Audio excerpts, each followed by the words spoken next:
ஏ மேது, நீ வந்து உன் லைஃப்பில் நடந்த க்ரேஸியான ஸ்டோரி ஏதாச்சும் சொல்லு. க்ரேஸி அவ்வளோ க்ரேஸியாக எதுவும் இல்லை. ஆனால் ஸ்கூலில் வந்து ஒரு கதை நடந்திருக்கு. என்னென்னா, எங்கள் ஸ்கூலில் வேலண்டைன்ஸ் டே அன்றைக்கி எப்பவுமே வந்து செக் பண்ணுவாங்க. சரியா, ஸ்டூடெண்ட்ஸ் பேக்லாம் செக் பண்ணுவாங்க. அந்த மாதிரி நாங்கள் வந்து பிரேக் முடிச்சுட்டு எல்லோரும் கிளாஸ்க்கு வரோம். வந்தோடனே எல்லோரும் போய் கிரவுண்டில் அசம்பிள் ஆகுங்க, ஏதோ மீட்டிங் இருக்குது அப்படின்னு எங்களை தாட்டி விட்டாங்க. சரியா, நாங்கள் அங்கே போனதுக்கப்புறம் இங்கே ஸ்டாஃப்ஸு எல்லாம் பிடி மாஸ்டரு எல்லாம் சேர்ந்து கிளாஸுக்கு போய் ஒரே செக்கிங். இதெல்லாம் எங்களுக்கு வந்து தெரியாது. ஆனால் நம்மளை மாதிரி நார்மல் பீப்புள் இல்லாமல்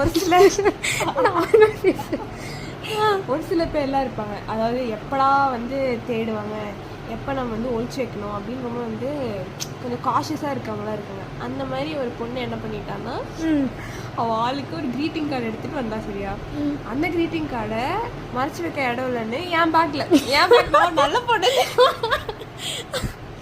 என் பேக்கில் க்ரீட்டிங் கார்டை வச்சுட்டு வந்துட்டா, ஓடி வந்துட்டா. சரியா, அதுக்கப்புறம் எல்லா கிளாஸ்லாம் செக்கிங்லாம் முடிச்சோடனே வந்துட்டு கூப்பிட்டு லைனாக எல்லா கப்புள்ஸ் பேர்லாம் வந்து லைனாக வருது. சரியா, லைனாக வந்துட்டு கடைசியில் எங்கள் மேம் தனியாக வந்து இது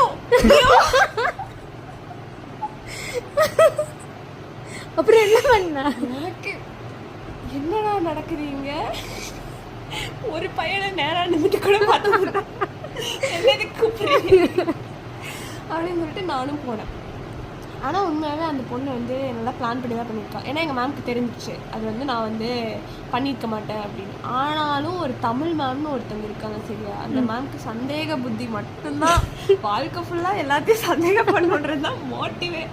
வந்து என்னம்மா இது, என்ன இது அப்படின்னு அந்த கார்டை வச்சு கேட்டாங்க.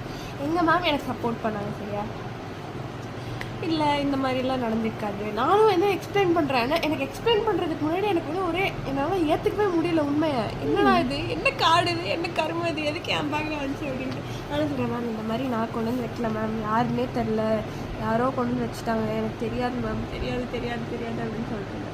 அதுக்கப்புறம் வந்து கிளாஸில் எல்லாத்துக்கு முன்னாடி இந்த மாதிரி யாரோ வந்து மாற்றி வச்சிங்களா என் பேக்கில், இந்த மாதிரி யாராவது வச்சிங்களா அப்படின்னு கேட்டுட்டு இருக்கும்போது யாரும் எதுவும் வாய் திறக்கல.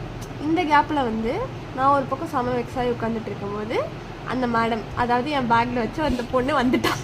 வந்து இதுவும் என்ன மன்னிச்சிருமே, நான் தான் ஒரு ஆர்வக்கொள்ள உன் பேக்கை செக் பண்ண மாட்டாங்கன்னு உன் பேக்கில் வச்சுட்டேன் அப்படின்னு வந்து சொல்லிட்டான். என்னை எப்படியாச்சும் காப்பாற்றிடு, என் பேரை வெளியே சொல்லிடாத அப்படின்னு. அதனால் நானும் வந்து பெரிய உத்தமி மாதிரி மேம்கிட்ட போய்